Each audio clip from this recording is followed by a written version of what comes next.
Hey guys, so day number 13 na tayo dito. And naka-limit order lang ako ngayon kay check natin mamaya along this video. So on the way ako ulit ngayon sa shop. Medyo crisis ngayon dahil yung sector namin shop is school supplies. So walang masyadong estudyante dahil bakasyon, no? So computer shop meron din, pero kahit papaano andun yung ibang estudyante na nagbabakasyon.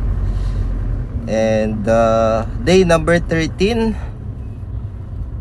sa ating challenge. And discuss lang natin dito sa video natin today.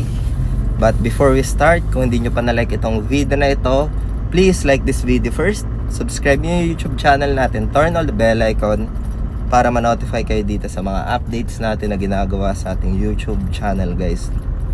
So yung algo at flow mukhang consolidation pa, pero we can see some momentum sa WLD, no? That's why ayan, no, naka-limit order lang ako sa may retest, and I'm waiting lang na ma-execute. Pero if ever na mag-rally, pagbalik mamaya sa PC ako magti-trade.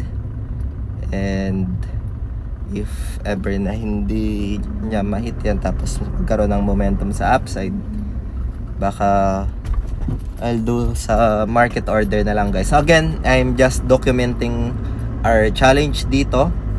Itong video natin today, from the very start, from day 1, I always keep mentioning na hindi guaranteed, guys. Though we reach yung 100k, but for the goal na 1M, I decided to oversize trade during, I think, day 9.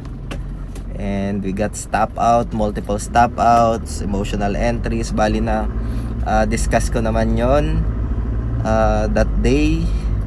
Moving forward, so still fighting for the challenge, no?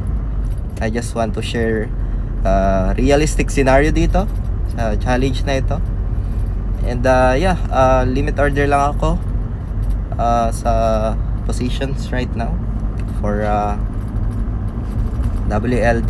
And again, not financial advice, guys, no? And sa mga nagtatanong, sasagutin ko yung mga questions ninyo. Comment lang kayo kung anong gusto nyong i-ask, and I'll try my best to share some insights, experience dito, guys, along this challenge. So yun lang. Maraming salamat ulit sa panunood. Ingat tayong lahat. Peace out. Bye for now.